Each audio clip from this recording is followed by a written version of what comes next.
Fall enseignement supérieur Daouda Ngom ba ci sax ki nga xam ne moom la ñu dénk force des armées di général Birame Diop te nag def nañu sortie wax nañu lu peut-être mën nañu wax ne lu nëbbu woon lu bari daal dinañu koy leeral laata loolu faw ñu taxaw seetlu wala plutôt ci li nga xam ne moom moo xew diggante démb ak léegi ci diggante les forces de défense et de sécurité ak les étudiants lu ko waral ak itam ndax waroon nañoo yegg si fii Ahmadou. Alburax d'abord damay permettre ma jaale étudiant bi ñàkk bakkanam ci mbir yi muy Abdoulaye Ba. di ko jaale ay mbokkam di ko jaale communauté estudiantine bi yëpp di ko ñaanal yàlla na ko yàlla yërëm. amiin yaa rabbil aalamiin. yàlla mottalee ndawam ci aljana. bi jaahi nabil Mustafa sallallahu alayhi wa sallam. loolu lañ ci njëkkee bi ci topp mooy buñ ci defee jàngat bu gàtt Alburax. y a pas mal de responsabilités yu ñu ci war a situer à tous les niveaux nag. bi ma ci njëkk a gis mooy lan moo indi lii d'abord. gis-gis bi ma ci njëkk am Alburax mooy gis nga dans un pays bu fekkee yenn yi bu fa xewee dañ koy nëppal maslaa ko bàyyi ko mu jàll. dara du tere ñu répété waat la même situation wala ñu dundaat la même histoire. Très bien. lu mel ni c'est pas la première fois muy am université. 2001 étudiant Balla Gaye ñu ngi koy fàttaliku. Fallou Sène ba egsi fii tey la moo tax ñu dundoon yooyu terewul tey ñu dundaat ko boo gisee nit ñi di réclamer justice ci yenn affaires yi. day permettre à ce que à l'avenir képp kuy jëlati décision moo xam da nga nekk sa bureau di joxe ordre wala koo xam da nga nekk sur le terrain di exécuter ay ordre nga xam foo ci yem. le général Birame Diop wax mooy ñuy agir ak professionnalisme ak responsabilité. loolu nag li koy permettre nit bu nekkee ci liggéey mooy mu am ay antécédents yoo xam ni daf koy permettre mu xam fu muy yem. mais bu fekkente ni bavure ak exaction yi amoon daaw ak daaw jéeg mujjul fenn lan mooy tere ki nekkaat ci terrain bi tey mu def ay exaction looloo ci jiitu. bi ci des mooy le régime en place li tax boo gisee mu def coow bu mel nii loo xam ne kenn du leen ko pardonner mooy da cee am loo xam ni dafa am lu ñu ñëwee ci nguur gi. dund ko entre 2021 2024 am moo boo xam ni moom lañ jaay sénégalais bañ jënd ko mooy rupture. ba président Bassirou Diomaye Diakhar Faye toog naan da ngeen a commandé plat bu weex xaat. Très bien. ñu ne ko d'accord mais rupture bi ci lan la. Alburax. li sénégalais dund ci batalo Joola avec plus de 1500 morts après yan responsabilité la ñu situé benn. nga toogaat étudiant Balla Gaye ba léegi nii yan responsabilité lañ ci situé étudiant Fallou Sène. Jean Passe ba Abdoulaye Ba démb. kon amoon na fi amaat fi téerewuñ ci leçon situé wuñu responsabilité ay sanctions jógu ci. ña ko defoon ba tey ñëw fi dox seeni soxla kon dara terewul muy répété waat en juin 2025 su ma juumul gis nga li amoon fi Cambérène ak Rosso ay bavure policière amu ci woon. président Bassirou Diomaye Diakhar Faye bi mu ñëwee lan la wax nañ ci mener ay enquêtes appliquer ci la justice dans sa plus grande rigueur et sa froideur. phrase boobu la utilisé woon. anam tey enquête bi fan la toll. juin 2025 ñoo ngi ci février 2026. Très bien. enquête bi fan la toll. maanaam en fait da ci am yoo xam ne ñu duñ ci lu ñuy tuddee taxaw seetlu dinañ ko waxtaane plateau ba dem moom la ñuy waxtaane grand place ba dem moom la ñuy waxtaane boo duggee ci oto yi mooy doon sujet bi mais xoolal bu ñu defee ñaar ñetti fan am beneen sujet bàyyi boobu continuer duñ ci tirer benn leçon te nag sanction dafa am sanction positive am sanction négative ba mënee enquête sur tes responsabilités yi bàyyi justice mu def liggéeyam ba mu mat mais la justice est dissuasive day tax bu ëllëgatee ku nekk ci poste de responsabilité da nga xam fan ngay yem. Tout à fait. ak la mooy sa cër. bi ci des mooy li may wax ci force de défense et de sécurité yi dafa am yoo xam ne man du ma ko mën a comprendre. Alburax même booy def maintien de l'ordre nga ñëw gis benn étudiant bu ñu jàpp 5 wala 6 forces de l'ordre wër ko ñu mënate ko kon kooku nekkatul danger. gisoo mu résister à son arrestation kon nekkatul problème mais dañuy continuer di dóor kii di kajj kii di mbëkk excès de zèle boobu lan moo ko indi parce que d'accord yaa ngi def maintien de l'ordre mais soo demee ba jàpp ci kenn koo xam ne il est fautif li la war yow police mooy nga jébbal ko yoon maanaam nga mettre ko aux arrêts. tout à fait léegi ki ngay mettre aux arrêts bu dee résister wul yow amatoo droit employer la force. lan moo tax ñuy continuer di employer la force ba ngay gis ay policiers tiim ay moto yu étudiant gaare nga di ko wéq di ko daaneel di ko kajj muy yàqu. pour lan la tax mu yegg ba foofu kon il faudrait revoir le rapport entre les FDS et la population rapport bi lan la war a nekk est-ce que dañu war a di xoolante en chair de faïence wala déet parce que il faudrait ñu xool la moo tax yu mel nii di am. mis à part ñàkk justice ci yi amoon démb bërki démb parce que man d'accord naa maintien de l'ordre dañ ni force légitime ñoom ñoo ko am. mais force boobu bu demee ba ki ngay employer force abdiqué na nga mettre ko li ñu naan au respect menotté 5 agents wër ko mais kooku nekkatul danger.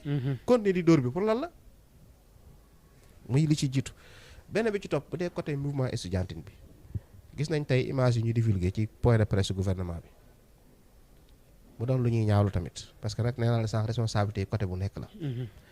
da cee am yoo xam ni ça n'a pas sa raison d'être ci li ñu tuddee temple du savoir mi université.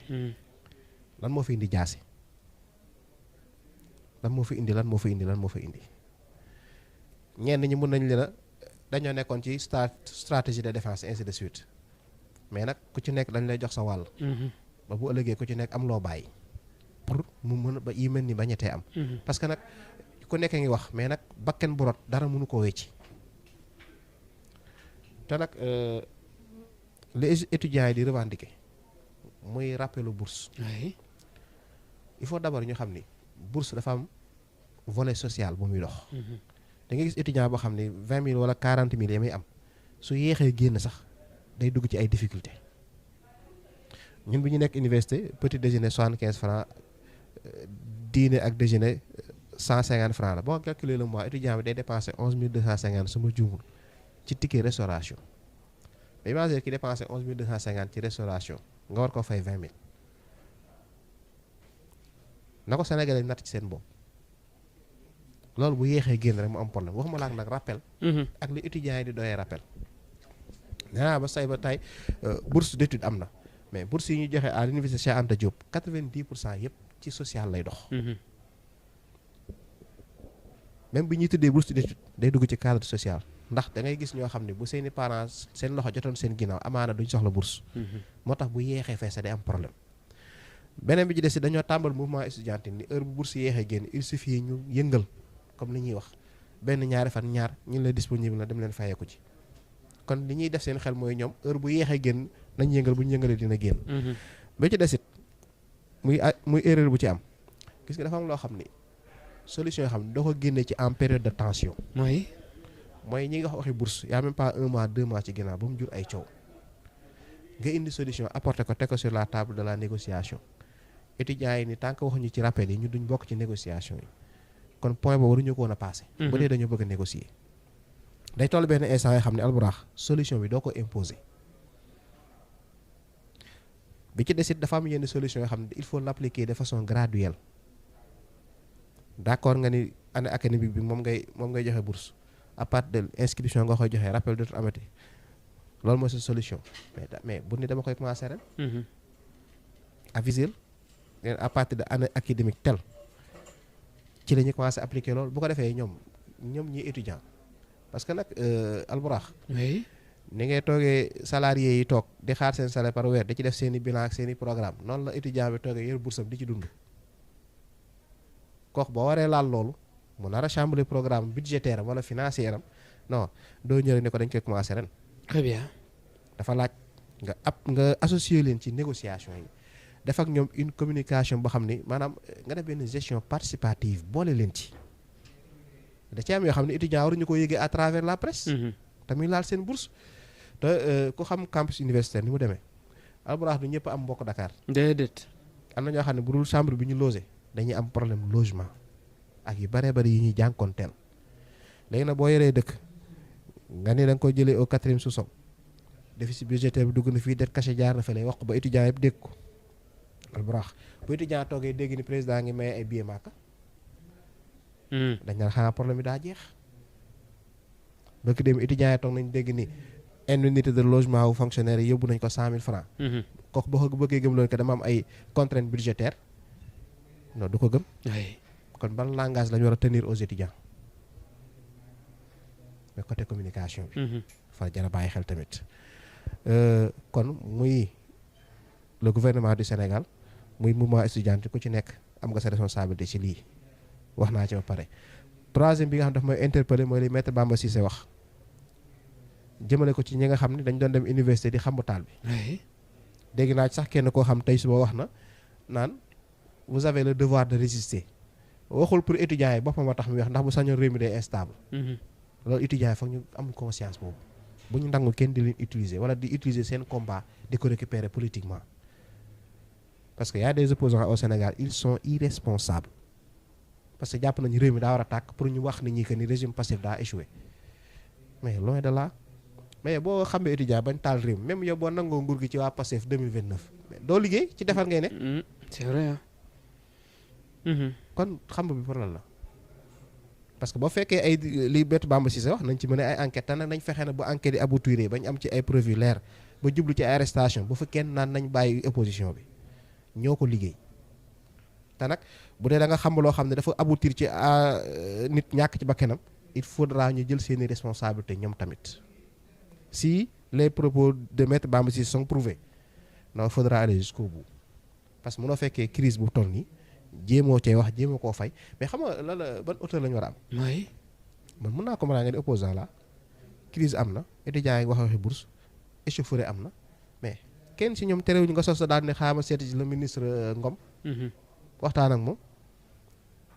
kenn ci ñoom terewuñu la nga ni xaaral dem seeti Cheikh Diba état ministre des finances xool nu may def ba faytaal bi boo ñëwee ci étudiants yi au lieu nga jéem a calmer mais da nga leen di xam vous avez le devoir de résister mooy lan li ngeen def ni continuer leen ko. parce que doomam nekku ci te étudiants yi foog ñu xam ne ñoom li ñuy kaas solution bi ci loxo ñiy gouverner la nekku ci loxo opposition bi ba ci des opposition bi bu doon population am na ci ñoom confiance heure bi ñooy toog à la place des gouvernants échec bi ñu am ñoom depuis 2024 ci la ñuy nekk mooy lan nañuy xool dëkk bi ba nu ñu mën a wane nit ñi que nit ñi dañoo échoué moo xam dëgg la wala du dëgg nañ ko jaarale ci yoon wala nañ ko bañ a jaarale ci yoon seen yoon nekkul ci loolu am nañ droit opposé wu ci démocratie lañ nekk. mais nañ ko def de façon très très saine. ba dama gëm ni étudiant boo koy xam ci kaw FDS étudiant nga bëgg a teel a ba kenam la Souleymane Faye waxoon borom yet du xeex ak borom fetal yenn dëgër bopp yi jaay sa bakken la te ki la koy jaay loolu boo tourné doo ko gis doomam jàngeewu fa. nañ ci bàyyi xel. très bien kon il faudra que ñu am tuuti responsabilité ci réew mi. déddaane wuñ kenn wax naa fi léegi ni gouvernement bi am nañ loo xam ne ils sont fautifs mouvement étudiantine am na loo xam ni seen responsabilité la nekk opposition bi tamit am nañ loo xam ne seen responsabilité la nekk.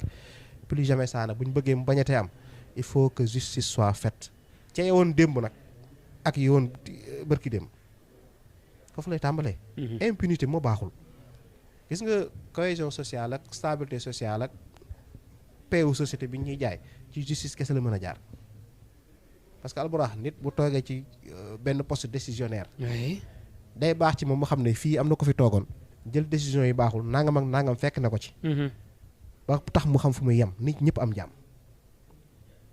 boo gisee fléau yi baree bari di développé ci réew mi looloo tax. même agression bi ñuy wax nit day agressé ñu jàpp ko balaa un mois mu rombaat la ci koñ bi. kañ la agression di jeex bu dee agresseur bu nekk jàpp nga ne ak loo mën a def sa agression bi te boo demee fee doo fa yàgg lan moo koy tere def kon bu ñu bëggee paix ak cohésion sociale justice dans sa plus grande rigueur. bi yoon nag président waxoon na fi ay teg pression justice non jarul teg pression justice politique pénale exécutif bi moo koy mëne. oui mais ay ca kon très bien alors laataa ñu ñëw ci les propos du ministre Yacine Fall ca la mu wax naan je m'engage à ce que toute la vérité soit établie et que les responsabilités soient situées sans faiblesse et sans protection dafa am lu ñu seetlu depuis démb ak léegi ñu bari ñu ngi ci réseau yi ñu bari naan bàyyi naa Pastef ndax la ñu digge woon majeure partie defuñu ko beneen bi mooy ci problème bi ñu bari ñu ngi naan au lieu que ñu wax na président Bassirou Diomaye Diakhar Faye la wala plutôt le ministre de l'enseignement supérieur dañuy joxoñ baaraam le premier ministre Ousmane Sonko oui ndax moo ko war a régler wala dafa war a toog seetaan. waaw xam nga pour man. soo bokkee ci parti nga ne conviction moo la fa dugal. oui. gëm nga doctrine parti bi day toll benn instant boo xam ne yenn yi bu xewee il faudra nga jël ko ak calme ak responsabilité aussi.